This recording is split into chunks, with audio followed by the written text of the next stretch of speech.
Five Nights at Freddy's Secret of the Mimic just revealed the true identity of one of the most mysterious characters from the franchise. A character that not only connects to FNAF Up 1 and 2 and to Ruin, but one that has had a much bigger role in the timeline than many of us have anticipated. 2 weeks ago, the latest FNAF game Secret of the Mimic was released, expanding the already existing lore by introducing a new set of characters like the Murray family. A family that has been the key to solving characters like the Mimic, William Afton, and now MXES. As in this video, I'm going to go over how Secret of the Mimic finally revealed the identity of MXES, by going over different possibilities to who this character is and how they've become a crucial character to the overarching timeline. So, who is MXES? Who created this program, and will we ever see them return in a future FNAF game? Well, my name is Bronze Films, and let's find out together. So please consider hitting that like and subscribe button, and I really do appreciate all of the support on the channel. Jumping right into things, when looking at all of MXES appearances, Five Nights at Freddy's Ruin introduced a new character officially named MXES. MXES is an AI designed to keep the Mimic contained and served as a secondary antagonist to Ruin.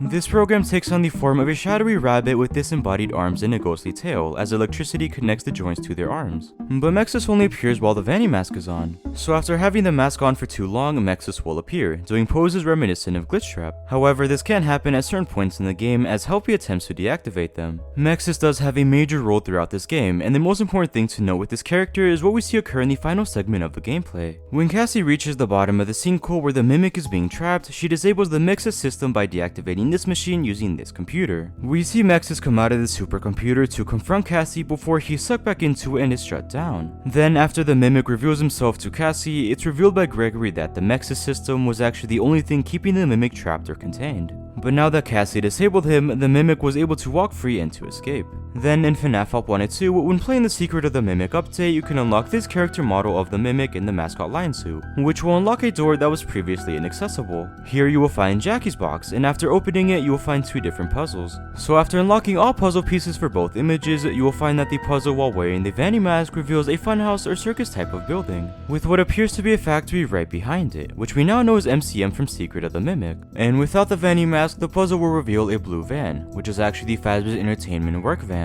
But again, when collecting them all, the funhouse building will actually appear right in front of you. So when taking a closer look, in front of the building there's a code that reads 4625. But when taking the Vanny mask off, you will now find the blue van right in front of you with the doors open, revealing the MXES machine inside. And now when taking a closer look at MXES, there's another small keypad, and when inputting the code from the funhouse, MXES will appear and the ending will finally play.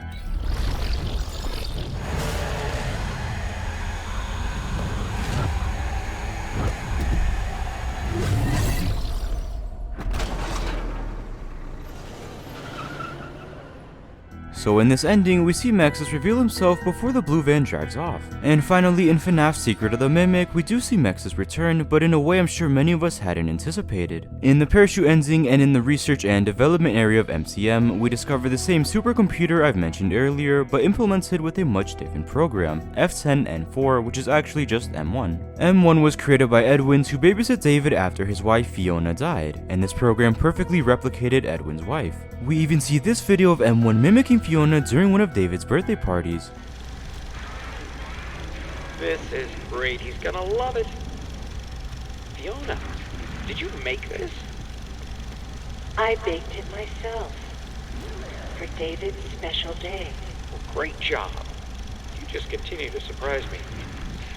All right, I think we're ready. Okay, everyone hide. Fiona, go get him. I left him out at the playground.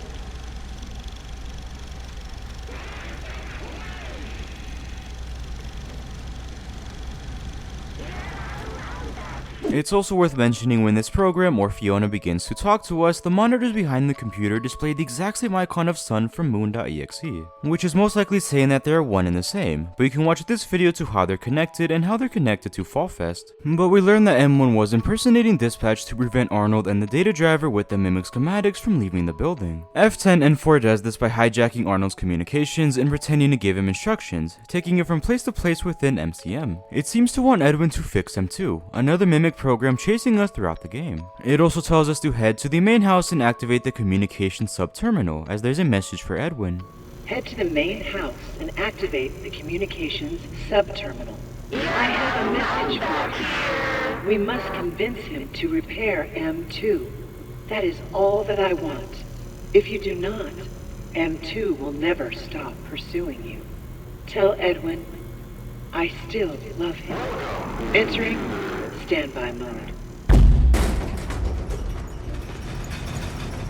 We actually get a total of 4 different messages from F10 and 4, and we know they are from this program as we can associate these binary numbers with these messages. We first get 2 messages about home, with the first one reading, home, my home. The second message reads, Edwin, are we losing our home? I don't understand. Wasn't I good enough? It appears that M1 genuinely believes it's Fiona and not just some program. With her voice line, she of course tells Edwin that she loves him and feels saddened by the fact that she was shut out by Edwin and left alone in the basement. It also looks like M1 has no idea that Edwin has gone missing after the explosion in his office and that David has also passed away. Even with the latest message, she refers to Edwin as alive. Even in the elevator, the program believes it is talking to Edwin and not Arnold. And with the third message, it reads, Edwin, please talk to me. We need to stop it together. Here are the blueprints for the cradle. It can keep David safe and provide boundaries. It's a type of computer and it's bigger than anything you've done before. If you won't finish the program, consider building the cradle. It will keep people safe. Here we learn about Cradle, a program that will help stop M2 or the Mimic, and when you reach Edwin's office, we learn that the Cradle program is actually MXES, which we now know stands for Mechanical X-Form Experimental Storage Number 1. So this is a separate program from F10 and 4 that we see in Ruin and Help 1 and 2 like I discussed. So all of this brings up a lot of important questions we need to try to start answering. Are there 2 different supercomputers? Is F10 and 4 actually MXES? If not, what happened to F10 and 4 after FNAF's Secret of the Mimic? How did MXES end up in the Pizzaplex, and why is MXES designed as a blue bunny? Well, before we can answer any of those questions, I want to welcome a special guest who's going to answer if Fiona is actually possessing the M1 program. So please take it away, Vraar. Hello everybody, my name is Vraar. Thanks again Bronze for having me on here. So now that we have a general understanding about F10 and 4, it seemed obvious that we'd start theorizing on whether or not Fiona is possessing the Mimic. Essentially, is this AI actually Fiona, or is it just a very advanced AI that Edwin created? This whole discussion is extra intriguing to me because there's a great deal of sound arguments supporting both sides of the question. On one hand, if Fiona is possessing the Mimic in some manner, just the fact that Edwin has to tune into a certain frequency, specifically 4625, to hear Fiona's voice, this already creates an out-of-the-ordinary expectation, I guess, as to what's going on here. None of the other audio logs are anything like this. Let's listen to the line from this audio log that Edwin hears when he tunes into this frequency.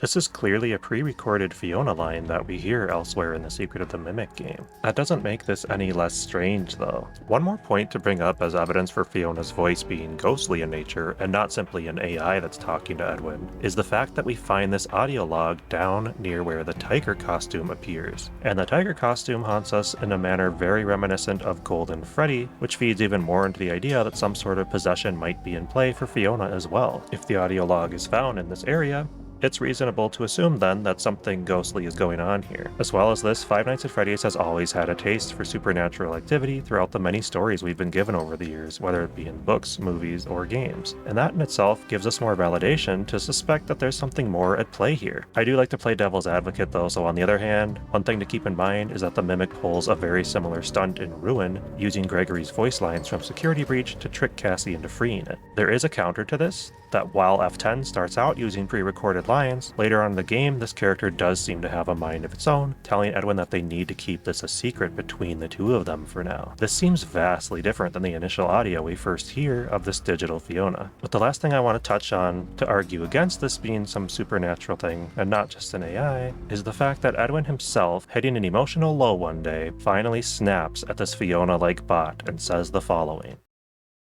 For the last time, no, it wouldn't be him. Oh, who am I kidding? You're not really you. I've been so stupid. Edwin, calm down and give it some thought. Try again. Make another, and we can all be together. All this time wasted? I should have been having fun with him, playing games and teaching him how to make things. But I didn't. You, I let a machine raise my kid. You're not real. What was I thinking? You do not mean that. It is me. I'm Fiona. Stop talking like her. You're not her. I never want to hear or even think about you ever again. Ever!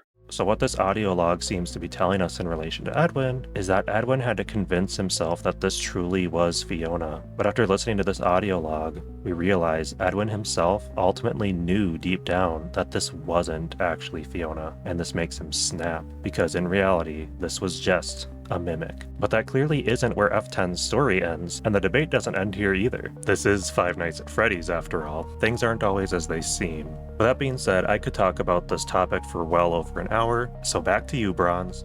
Thank you so much, and everyone make sure to check out his channel because he has amazing theories that I really do think you would all enjoy. But looking back to the questions, is F10, N4, and MXES the same program and computer? Well, I think the safe and obvious answer is no. M1's purpose was to mimic Fiona, and it does exactly that, while MXES was designed to keep the mimic contained in a boundary, two very different purposes. And we can assume that one wasn't changing to the other. F10-N4 specifically gave Edwin blueprints for Cradle, which would be something separate, not just changing or upgrading the programming. But what about the computer itself? Are these two separate computers with two different programs? Well, I don't think so. First off, this would honestly just make things much more complicated than it needs to be. Why have two computers that we would need to keep track of? That would have to mean that Edwin created the F10-N4 program and computer, while someone else created MXES and that different computer. So what happened to F10-N4? Did someone take it? Is it still in the manor? Who built MXES? Who took it to the MCM? Again, it raises more questions than answers them, and it makes more sense that it's just one computer with two programs, meaning F10-N4 was changed and put somewhere else and replaced with MXES. That's why it looks like this computer never left. It looks decades old because it is. It's the exact same one we see in Secret of the Mimic in the basement, just with a different program. So what does that mean for the M1 program? Well, I believe it was implemented somewhere else, in an animatronic that we've all overlooked and forgotten about. But that's a topic for another video. That's right, I'm having you all wait until the next video to find out. But now, how did MXES end up in the Pizzaplex, and who implemented this new program into this computer? Well, like I mentioned earlier, I think it makes the most sense that this computer never left. It wasn't delivered to the Pizzaplex or to the sinkhole, it's always been there. Meaning that the MCM building is under the Pizzaplex and always has been. For those who have been keeping up with the channel for a while now, I've made a lot of videos theorizing how the manor is under the Pizzaplex. I went over red bricks from the sinkhole that could have only come from MCM, the mascot suits that appear decades old that have never left, and even 1970s style TVs found in the Pizzaplex. But now with Secret of the Mimic finally being released, I think the biggest piece of evidence is this simple Freddy head. In Security Breach, when first going down to the Pizzaplex, we find this giant Freddy head, and it's actually the exact same head in the research and development area of MCM. These two heads have to be the same, and with these two games, these are the only times we've seen this Freddy head. So I really do believe that these rooms are the same and that MXES was never moved, especially with Fazbear's Entertainment attempting to remodel and excavate the sinkhole. But you may be wondering, in FNAF Up 1 and 2, we saw MXES being moved in the blue van from presumably MCM, meaning it hasn't stayed in the manor all those years. Well, when going live a week ago, I think one of the viewers gives a perfect explanation for this ending. Mr. 3D Gaming proposed the idea that this ending was representing MXES in the form of the blueprint being in the data driver and it being taken away from the manor by Arnold. Arnold does escape with the Cradle blueprints in what's being regarded as the canon ending, and it's the thing that the Mimic takes back after stopping him from escaping, something I'll get back to soon. So instead of looking at this as something that literally happened, we can instead look at it in a metaphorical sense, where it was showing us the Secret of the Mimic ending where Arnold attempts to escape with the MXES blueprints, which is why we even see the van drive off in such a hurry just like in the actual ending. But that still begs the question, where did the Mimic go with MXES in the data driver and how did it end up back in this computer? Well, I believe the Mimic is heading home after this ending, the only home it's ever known, MCM, which is connected to Edwin's mansion, and there he would run into none other than William Afton. Throughout this game, we learn how William Afton was slowly sabotaging Edwin's business and slowly taking over his own company. We learn that William and Fazbear's Entertainment kept delaying a project that Edwin was working on for them, the prototype FNAF 1 location. This project was commissioned by Fazbear's but was never completed by Edwin purposely. He made Edwin lose everything and would even take over his own home after the fire from the ending I just discussed. When comparing Edwin's mansion to the FNAF 4 house, they are surrounded by the same trees and forests and sit on the same hillside. They are clearly meant to be the same.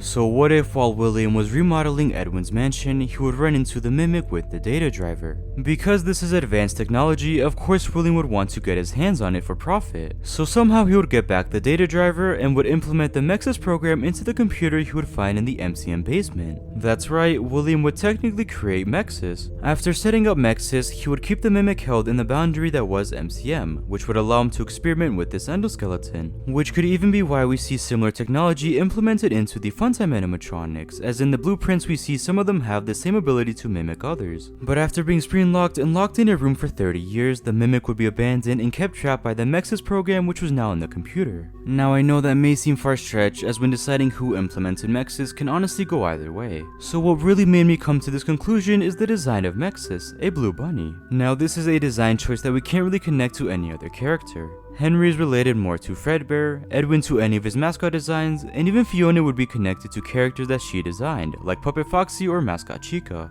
A bunny has always been a way to represent William, so I think the same would apply here. And after learning about his role in Edwin's life, it just makes even more sense. He would simply be the most motivated to implement MXES into this computer because he wants to keep it captive so he can experiment from it and profit from it just like he did with all of Edwin's designs. So when looking at the timeline of MXES, Edwin would create M1 to mimic Fiona and to babysit their son David. But after creating M2 to mimic David, he would implement the M1 program into a supercomputer that would then be known as F10N4. Then during the events of Secret of the Mimic, F10N4 would give blueprints of the Cradle program that is also known as MXES to Arnold, who would download these blueprints onto the data driver and would attempt to escape MCM. But the Mimic would stop him and would take back the blueprints. Then the Mimic would run into William Afton, who's remodeling Edwin's mansion, which was also the Mimic's home. William would then take the blueprints and would then make it a reality, even giving the MXES program his signature bunny design. A similar design we see with characters like Spring Bonnie and Glitchtrap. He would keep the Mimic contained to learn from it, but would abandon it after being spring-locked. The Mimic would be held captive for nearly 50 years until he was let free by Cassie, who disabled the MXES program. Now I do want to emphasize this video is just a theory. By no means am I saying that anything in this video is confirmed, especially because this theory has its flaws, but that's just theorizing FNAF for you. It could be possible that there are two computers or that MXES is F10N4, but based on the evidence I do believe there's one single computer with two separate programs. Now I do also believe we'll see MXES in a future FNAF game, especially one that takes place in the Pizzaplex once more where Cassie and Roxy are returning to defeat the Mimic. It seems that MXES is one of the only ways to stop the Mimic, so reactivating this program will stop the Mimic and maybe we'll finally learn who this character is. But what do you guys think? Who is MXES in the Five Nights at Freddy's franchise? But I want to give another special thanks to Vraar for being on the channel, so make sure to check him out. So please make sure to comment down below any thoughts or theories, also make sure to like and subscribe for more content like this, and thank you guys so much for watching.